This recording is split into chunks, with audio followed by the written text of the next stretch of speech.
Kita ke Apple Corporation sekarang, di mana kita akan menjawab apakah Apple akan menjadi the next Nokia alias menjadi musnah. Mengapa channel Cara Cerdas Bernegara ada bicara mikroekonomi seperti membicarakan perusahaan kali ini? Kita jelaskan. APBN sebuah negara itu ibarat sales atau omset sebuah perusahaan. Jadi kalau APBN Indonesia sekitar 2.000 triliun rupiah atau sekitar 130 billion dolar, maka omset perusahaan yang nilainya 130 billion dolar per tahun di dunia itu ada lebih dari 350 perusahaan. Kalau PDB Indonesia 1.100 billion dolar atau 1,1 triliun dolar atau sekitar 16.000 triliun rupiah, maka valuasi perusahaan yang nilainya di atas 1 triliun dolar ada lebih 20-an perusahaan di dunia ini. Maka kita ambil contoh saja, misalnya BlackRock. Perusahaan ini kapitalisasinya adalah 9 triliun dolar atau 9 kali PDB Indonesia. Itu hanya contoh salah satu perusahaan.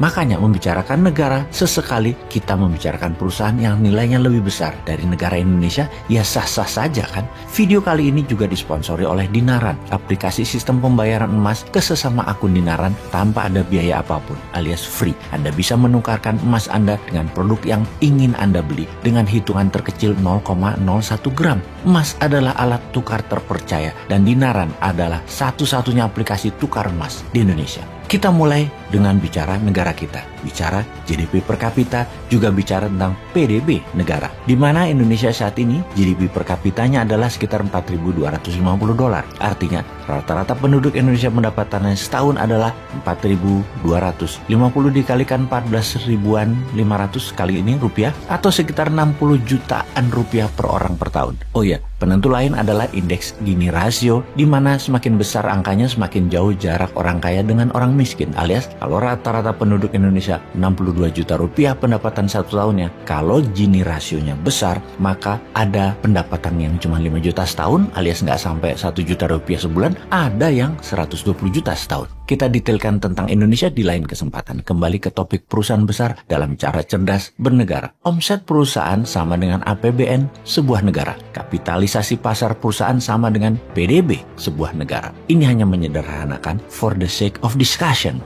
Kita ke Nokia. Nokia waktu itu dibunuh oleh smartphone. Padahal Nokia adalah perusahaan yang sangat besar serta menguntungkan di zamannya. Yang terbunuh itu semua dalam hitungan bulan.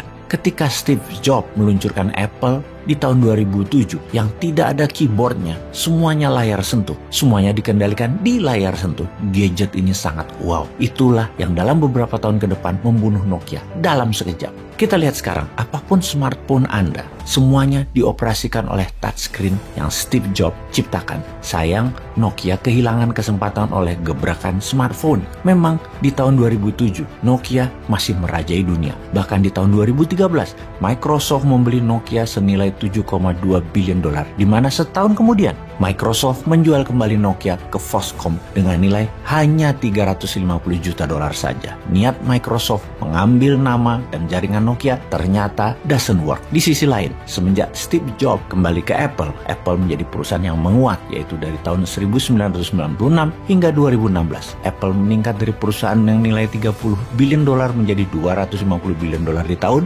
2016. Cerita jatuhnya Nokia, bangkitnya smartphone saga Apple adalah cerita di banyak sekolah bisnis yang fenomenal. Cerita ini membuat banyak entrepreneur bermimpi ingin menjadi seperti Apple. Salah satu perusahaan yang saat ini nilainya 2.000 billion dolar itu Apple tersebut, dan ini nilainya lebih besar dari PDB seperti negara Indonesia, Italia, Brazil, Kanada, Rusia, Korea Selatan, Australia, Spanyol, dan banyak negara lainnya. Bahkan nilai Apple sungguh lebih tinggi dari nilai beberapa negara di dunia ini.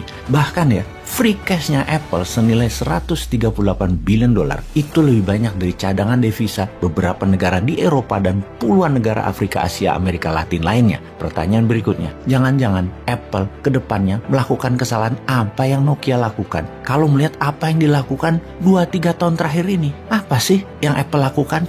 Mengapa dikatakan akan meniru langkah Nokia, yaitu runtuh? Apple saat ini bukan perusahaan yang lagi dalam keadaan krisis. Hanya saja kita melihat apa yang akan terjadi dalam pandemi, di mana suplai bahan dasar Apple banyak datang dari Tiongkok yang sudah dalam 2 tahun ini tersendat. Namun bukan pandemi yang membawa masalah Apple, karena sebelum pandemi penjualan Apple sudah mulai turun.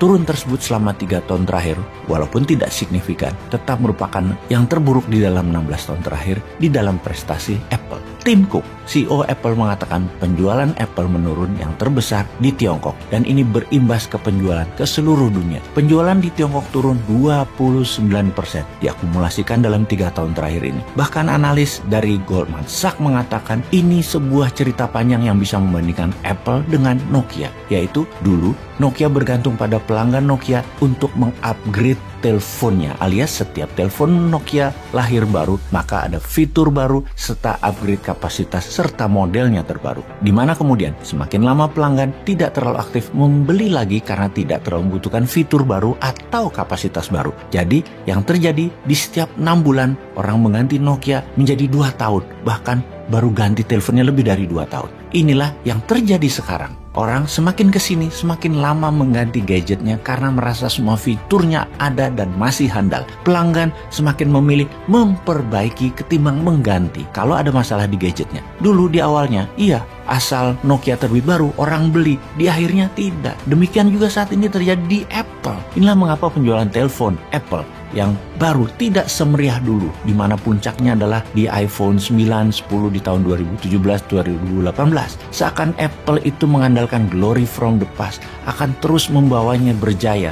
Ingat kesuksesan laptop Apple, Book Mac, komputer Apple, iPhone, iPad, iPod, Apple Store yang fenomenal dan mendominasi pasar. Namun sudah hampir 10 tahun ini Apple kehilangan inovasinya. Jadi daripada fokus mencari lahan baru, agaknya Apple lebih memilih mempertahankan wilayahnya. Oke, kita kunci kata penting di sini. Dalam tanda petik, mencari lahan baru dan mempertahankan wilayahnya. Steve Jobs punya legacy menambah inovasi dan menambah lahan baru. Manajemen sekarang tidak. Untuk berinovasi, baik perusahaan atau negara, mereka wajib menganggarkan dana dan tenaga di R&D atau Research and Development. Ini kata kunci berikutnya. Inovasi perlu anggaran dan difokuskan dan dipermudah. Apple per tahunnya hanya menganggarkan 8% biaya R&D dibandingkan dengan Microsoft yang 13%, atau dibandingkan dengan Alphabet holdingnya Google yaitu 16% dari revenue biaya inovasinya.